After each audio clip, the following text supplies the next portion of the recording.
Olá, Carolina, seja bem-vinda mais uma Olá, vez à Lux Woman.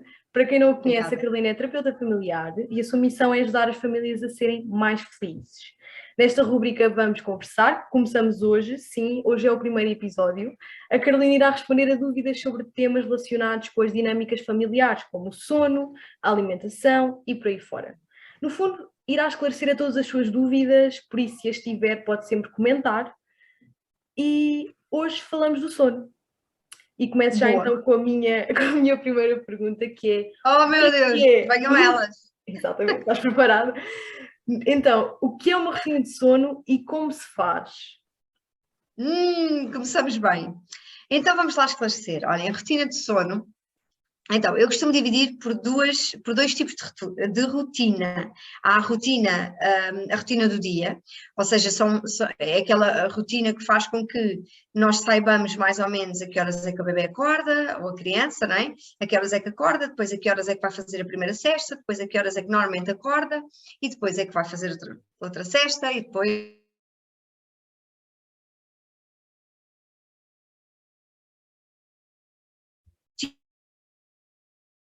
acredito que sim, a rotina que tem a ver com o facto de ser antes de dormir. Ou seja, porque há muitos pais que têm muita dúvida do género, o banho faz parte da rotina, Uhum. sim ou não, da rotina do sono? O leite faz parte da rotina do sono, sim ou não? Então eu já diria que não, que o banho não faz parte da rotina de sono. E, a meu entender, o leite também não deve fazer parte da rotina de sono para que a criança não associe, sempre que acorde, não acho que tem que beber leite para voltar a Ok, dormir. ok. Nem o banho também. Então, já para não falar que o banho muitas vezes pode ter um efeito muito relaxante, mas também pode ter um efeito muito estressante no bebê. Uns porque choram muito, outros porque ficam muito agitados e, portanto, pode não funcionar bem.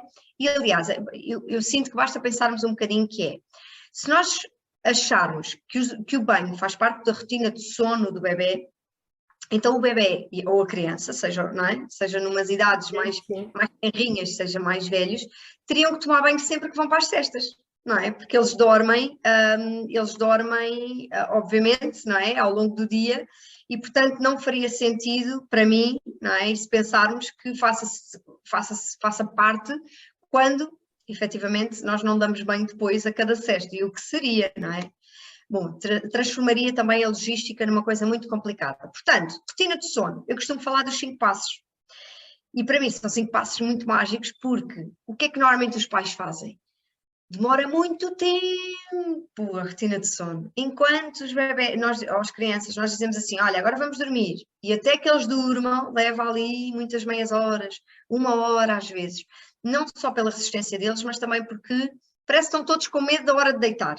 E então já começa tudo a adiar, a adiar, a adiar, a adiar, a adiar o inadiável, não é? Porque a seguir, o inadiável, porque a seguir, obviamente, o bebê, a criança, tem que dormir. Então, eu proponho sempre estes 5 passos, que significa o quê? Irmos para o quarto e começarmos a baixar as luzes, se tiverem possibilidade até na cozinha, começar a baixar assim o tom de voz, as luzes, a televisão mais baixa, ou mesmo desligada, melhor, para que a criança, o bebê, seja quem for, tenha aqui a capacidade de relaxar, de começar aqui a perceber e entrar no mundo do sono. Depois, temos a ida então para o quarto, e já no quarto aquilo que eu proponho é que realmente se mude o pijama, não é? ou muda a fralda eventualmente também se for preciso. Depois cantar uma música, ou ler uma história também, se for crianças com 2 anos, a história é ótima, 3 anos por aí. Se for mais pequenina, ou às vezes quando não dá muito tempo, porque entretanto temos amigos para jantar e está tudo à nossa espera, e nós não estamos ali, não precisamos que a rotina sejam aqueles 5 minutos completos. Basta então ir, mudar a fralda, já com as luzes baixas, um tom mais baixinho, cantar uma música enquanto se muda a fralda, e depois então dar um beijinho, e como eu costumo dizer no final da rotina, apagar as luzes, que eu sinto que é importante e tenho visto ao longo do tempo com as famílias. Portanto, quem me conheceu há 4 anos atrás eu não diria este ponto, e agora acho este ponto muito importante, que é apagar as luzes e só depois então ir para a Sim. cama, que é para eles terem a noção de como é que o quarto está, como é que vai estar quando eles são deitados e depois adormecem. E depois o número 5, que é o que normalmente todos os pais têm medo de fazer, é o kiss, go, dar beijinho, deitar e Ir partir. embora. é normalmente onde começa o drama, não é? Que os pais, muitos deles ainda não têm a capacidade de o fazer, de deitar e ir embora. Porquê que não tem essa capacidade? Ora, porquê? Esta cheira-me que é uma pergunta mais tua do que aí de alguém. Sim, é minha. Esta foi uma curiosidade agora, agora na conversa. Ó Joana, porque eles choram. Ok. Porquê? Olha, eu ainda há bocadinho fui deitar a minha Terezinha, que estava a precisar de cama e só faltava falar comigo e dizer, ela tem 4 meses, só faltava dizer, mãe, por favor, deita-me. Então eu fui deitá-la, e então ponho-lhe assim uma mantinha, que é a coisa que ela mais adora, e ela parece que está a rezar. Põe-se assim, parece um koala fofo. Pronto, estava com a xuxinha e ficou. Desci e eu ainda agora disse, uau, não só viu mais. Pronto, fiz o kiss and go, como é normal. Então, crianças que estão habituadas a isto kiss and go, é na boa, não é? Mas, o que é que acontece com as outras que não estão habituadas a fazer este kiss and go? Se os pais fizerem kiss and go, eles vão chorar. E então, como eles choram, os pais vão voltar e vão ajudar a adormecer. E isto cria este ciclo vicioso, que deve ter começado muito provavelmente na maternidade, quando os bebés choravam e nós damos colinho, só que eles depois acabam por adormecer no colinho e depois, e depois ficam no colinho a dormir, e depois dormem bem se estiverem no colinho, se já estiverem no berço já não dormem. Então depois começamos a criar aqui este ciclo vicioso e o choro está na causa de tudo isto. Ok, já percebi porque é que é o drama. O drama, exato, o horror, é mesmo. Todos os pais. Exato, certo. Então, e quais é que são os benefícios de ter esta rotina de sono e de fazer esta rotina de sono eficaz? Boa. Olha, aquilo que eu sinto é que nós temos uma ideia, que para mim é um bocadinho equivocada, de que as crianças adoram surpresas. Deve ser inspirado lá no Kinder Surpresa. Mas o que é certo é que as crianças não adoram surpresas e as crianças, antes pelo contrário, para elas estarem tranquilas, elas precisam bastante de saber o que é que vai acontecer. Então, estas rotinas ajudam muito a criança, não só nos ajuda a perceber o que é que a criança precisa, falando das rotinas do dia, mas também falando da rotina antes do sono, não é? A rotina do sono, dos 5 passos, como eu estava a dizer, aquilo que acontece é que depois a criança acaba por saber muito bem o que é que vai acontecer. Assim que ela ouve, vamos dormir, assim que ela começa a ver o comportamento dos pais a baixar as luzes, assim que começa a ver ela a ir para o quarto, assim que começa a ver a canção, ou ouvir a canção, ou a leitura de um livro ou de uma história, ela já sabe o que é que vai acontecer e isso acaba por tranquilizá-los muito. Lá está, a nível de ansiedade, de stress, de tudo isso, eles relaxam muito mais e acalmam muito mais, porque no fundo é quase como nós quando temos o dia planeado, não é? E acabamos por, ok, está feito, é isto assim, e estamos organizados. E as crianças também acabam por precisar muito dessa nossa organização e as coisas não serem de forma muito abrupta, não podemos esperar que a criança está de repente a ver televisão ou a jogar, não é? E num shitex autêntico e de repente pegamos nela e dizemos, agora vamos dormir. Não. Naturalmente vai haver birra, naturalmente vai haver um grande filme à volta daquilo, porque realmente as coisas foram feitas de forma muito repentina, tal e qual como a saída de um parque, se de repente um pai disser, olha fiote, bora, vamos agora. Não, ainda não fui ao escorrego, eu quero ir. Pois foi sem avisar, ok. Sim, é importante, olha, vamos 5 minutos, o pai vai contar até 10, ou conta tu até 20 e depois vem ter com o pai. Então, esta preparação ajuda-os muito a realmente eles gerirem a informação de forma muito mais tranquila. Então, e para os pais, esse no fundo é os benefícios para os pais e para os filhos, mas mais direcionado para as crianças. Então, e para os pais, quais é que são os benefícios desta rotina? Excelente pergunta, excelente. Primeiro, acabam por ter, olha, falando da rotina do dia, é muito bom para marcar consultas e etc. Ou seja, quando sabemos e quando que mais ou menos o nosso filho, imagina, acorda por volta das 8, normalmente dorme por volta das 10, normalmente ele dorme sempre 1h30, então acorda pelas 11h30, marcação de consultas. Marcação de cabeleireiro e a mãe vem para ficar com ele enquanto ele dorme. Então, olha, mãe, chega por volta do quarto às 10, que ele normalmente às 10 faz a sua primeira sesta. Então, facilitem tudo na dinâmica diária e familiar, quando é para fazer, lá está, a tal marcação de consultas, por exemplo, é precioso, marcar vacinas com um bebê que está mesmo na hora de dormir, fica tudo mais difícil, porque depois chega ao centro de saúde, não é logo atendido, tem que esperar mais um bocadinho, e as coisas complicam-se. Então, a importância de realmente nós termos para nós termos estas noções acaba por nos ajudar muito para toda essa dinâmica. Depois, outra das coisas, aliás, eu, mesmo marcação de reuniões e etc., gosto de ser a seguir ao almoço, porque já sei que a Carminho, que está cá em casa ainda, dorme a seguir ao almoço. Então isso facilita-me para que a casa não esteja silenciosa, ou, por exemplo, gravações, não é? Para estar aqui convosco, por exemplo. Então ajuda imenso. Depois, o facto da rotina ser curtinha, também falando aqui da rotina de sono, dos 5 passos que eu falava, acaba por nos ajudar, porque é como se fosse, não só para nós, uma organização, check. E aquilo que eu procuro sempre, Joana, com todos os conselhos que vou dando aos pais, é que sejam coisas simples.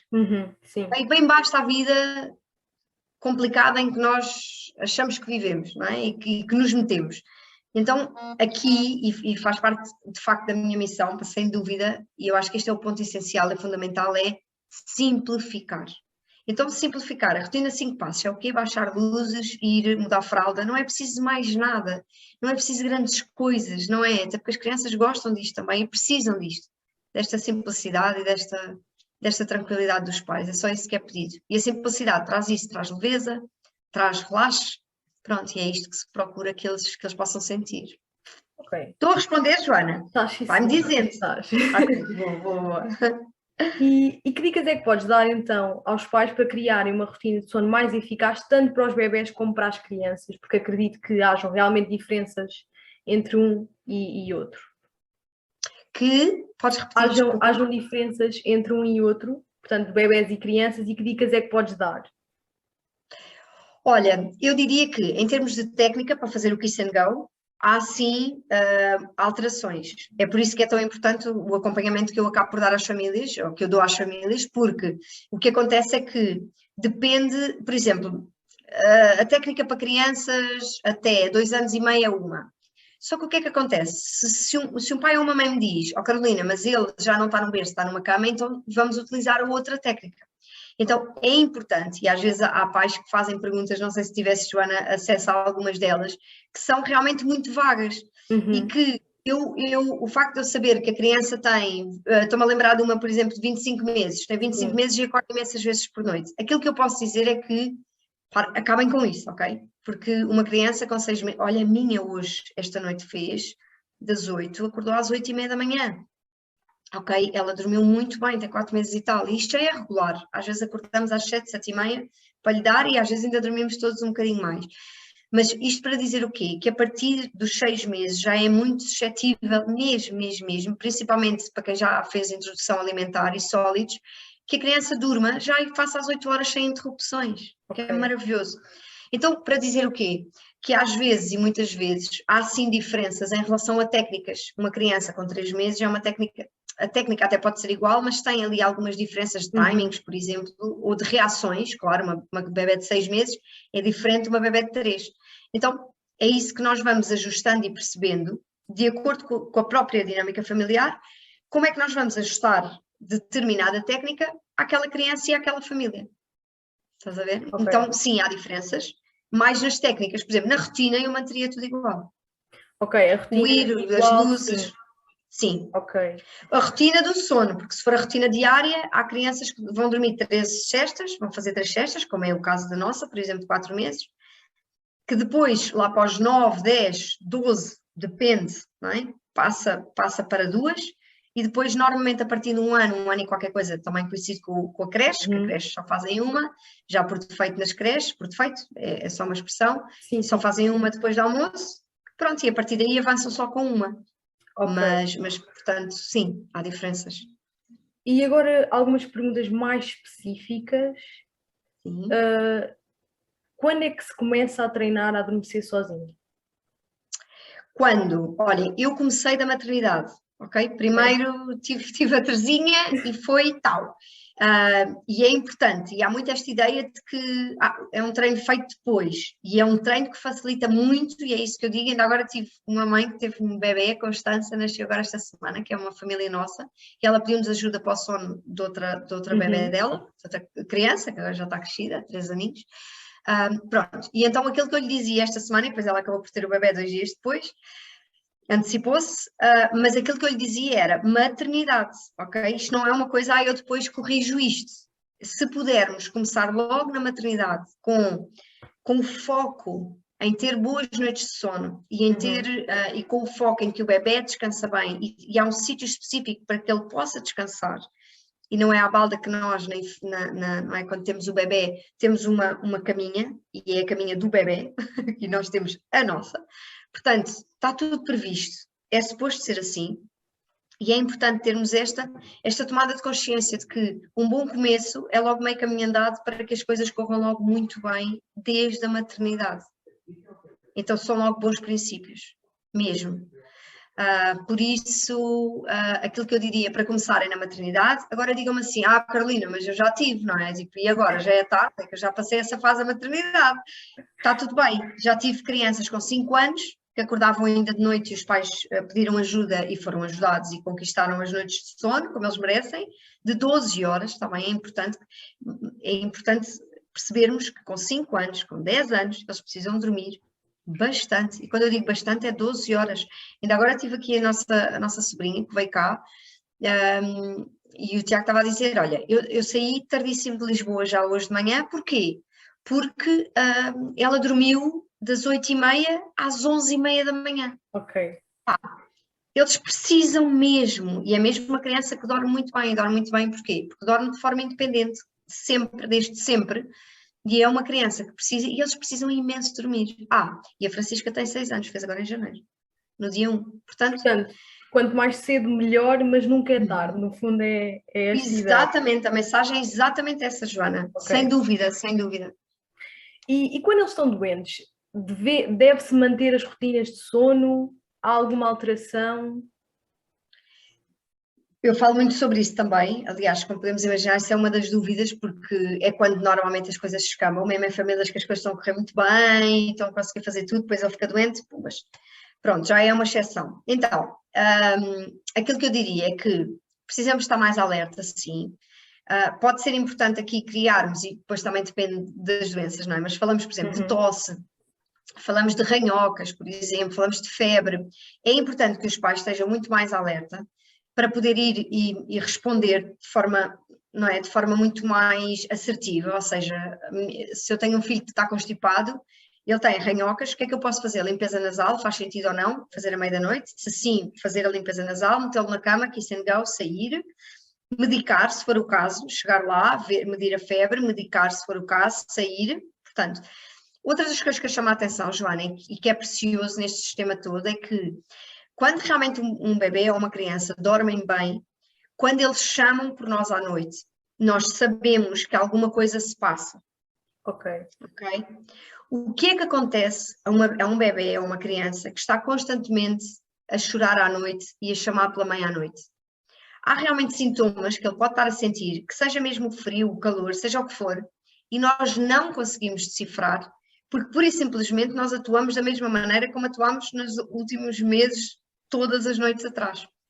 Então, ele pode estar realmente com alguma dor, ele pode estar realmente com alguma má disposição, pode ter vomitado na cama. Já aconteceu e acontece. Pode ter acontecido alguma coisa que, se nós efetivamente acharmos que é mais uma vez, ok, vou lá dar colo, nós não estamos aptos para perceber o que é que se passa com ele. Eu lembro-me a primeira noite que a Carminha teve febre, e não foi há tanto tempo assim, porque ela entretanto depois foi para a creche muito mais tarde, e eu lembro-me a primeira noite, o facto, o arrastar dela a chamar, era uma coisa diferente, e nós dissemos logo, uau, aqui algo se passa, porque ela está esquisita, isto não acontece. E foi isso que nos levou também muito a perceber, espera lá, o que é que se passa ali? E ela não tinha febre muito alta, mas não estava confortável. Pronto. A rotina de sono também pode ajudar a prevenir este tipo de acontecimento e até a prevenir a doença.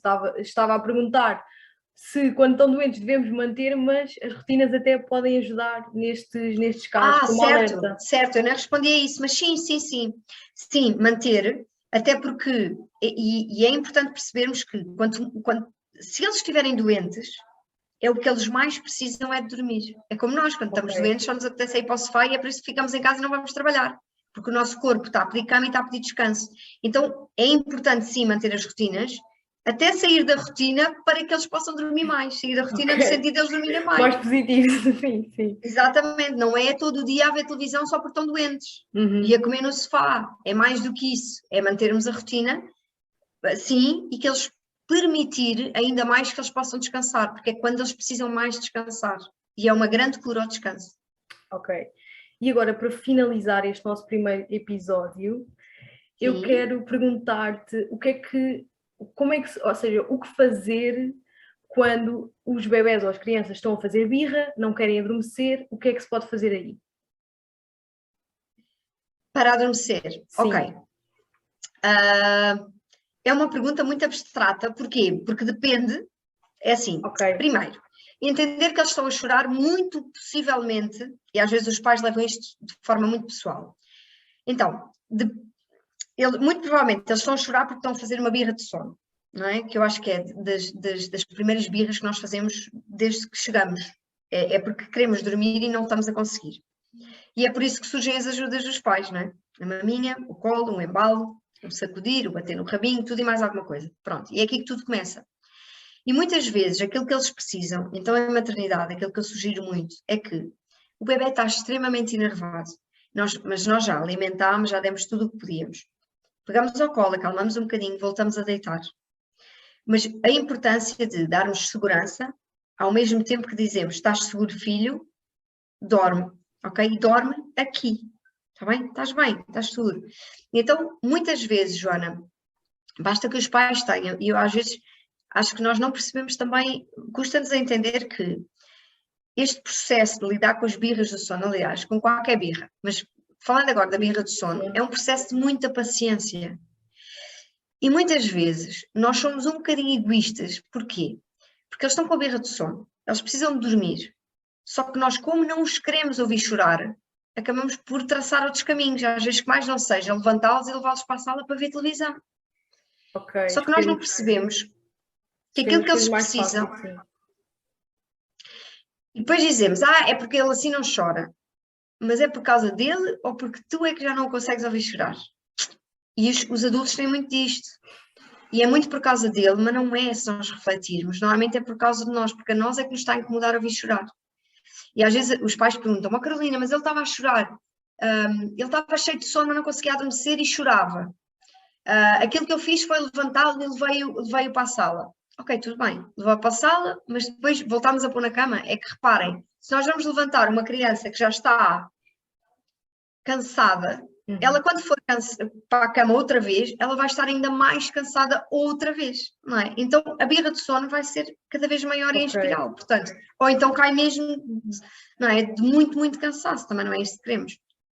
Então é percebermos isto e percebermos que o choro vai acontecer sempre, toda a nossa vida, e graças a Deus, não é? Não fôssemos nós humanos, e é preciso conseguirmos responder também a isto. No meu livro, por exemplo, Ajuda-me Pais, Quero Dormir, eu faço lá uma análise ao choro também, aos tipos de choro, numa tentativa de procurar mostrar que o choro é uma forma de comunicação, que não há hipótese, que é assim que eles comunicam connosco, que eles falam connosco, e quanto mais nós entendermos aquela linguagem, mais nós temos a capacidade de lhes responder como deve de ser.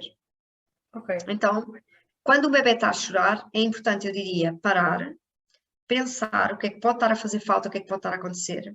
Se for sono, então aí mantê-lo no lugar certo, nem que se tenha que tirar um bocadinho para dar segurança, para acalmar, para relaxar, e depois voltar a meter no berço, que é onde é muito importante que ele durma e que ele adormeça. Eu diria isto. E depois, claro, lá está, no livro também terão, por exemplo, todas as técnicas para utilizarem em determinada hora. Eu ainda agora recebi uma mensagem, estava a dizer ao Diogo VI, de uma Sofia, que eu não conheço de lado nenhum, não é? Mas mandou-me uma mensagem muito querida e um feedback muito querido, a dizer, Carolina, eu comprei o seu livro, li o livro e olha, apliquei as técnicas. E depois envia-me uma fotografia, maravilhosa, da miúda a dormir, e ela diz, olha, começa assim depois a segunda mensagem, olha, qualquer coisa como, eu nem estou a acreditar, mas tenho a minha filha a adormecer sozinha pela primeira vez em 3 meses. Especial. Ok, impressionante. Pronto. Só ler o livro. É isto. Leu e aplicou. Não é? Pois, só ler depois não dá. Sim, claro, aplicando, obviamente. É quase como um livro de receitas, isso era ótimo, não é? Comprávamos um livro de receitas maravilhosas e de repente, plim, olha, está aqui em cima da mesa, este tempo para dar um maravilhoso. Mas pronto, mas é mais uma dica, o livro é importante, portanto, se tiverem dúvidas, para além de poderem falar contigo através das suas redes sociais, podem também comprar o teu livro e ficar a saber mais, porque é mesmo específico para o sono, certo? Sim, ele está ali atrás, deixa-me lá ver. Portanto, está ali atrás. Feito, exatamente. Feito. Mas pode estar na vossa casa também. Não, isso sem dúvida que pode ajudar muito, porque tem esta questão, aquilo que me esforço muito, Joana, é que os pais, acima de tudo, possam ter um maior conhecimento daquilo que se está a passar na cabeça dos seus filhos. Ok. E eu acho que nós pecamos muito por não andamos tão em modo automático que não sabemos e parece que nem queremos saber, porque é tipo, é fazer o que for, é o quê? É cola, para dormir, o que lá saber. Só que depois isto traz-nos consequências tão ridiculamente brutais que não compensa. Então às vezes compensa um bocadinho de foco no sono, muito, implica um bocadinho de foco, mas depois os resultados são incríveis. E permite-nos estar aqui, ter uma lá embaixo, nem sei o que é que está a fazer Carminho, porque está mudo. Sei que se o Diogo depois alguma coisa na boca, uma fita cola, estou a brincar, e a outra está a dormir, graças a Deus, já há mais de meia hora. Pronto. E portanto é isto, é uma vida muito mais leve, muito mais fácil. É isso que procuramos que os pais tenham. Ok, olha, obrigada. Carolina, obrigada eu. E para o próximo mês, porque é mensal, a nossa rúbrica, vamos falar, não sei, de alimentação, talvez. Olha, bora lá. Eu também posso fazer uma pergunta nas minhas redes sociais e dizer, olhem lá, querem falar sobre quê? Ou isto, está bem? Ou se gera um tema, ou podemos perguntar, não é? Às pessoas, ouvintes, exato, para saberem também quais é que são as suas dúvidas. Os temas de interesse, fiquem atentos e atentas às redes sociais, tanto da Luxoman como da Carolina. Certo. E obrigada, Carolina, mais uma vez. Está combinado. Obrigada. E eu, Joana, e vemos no próximo mês, não é? Está bem, está combinadíssimo, combinado. Obrigada. Vemos em breve que isto passa no instante. É verdade. Durmam bem, está bem? Bons sonhos e bons sonos. Beijinho. Beijinho. Obrigada, Joana.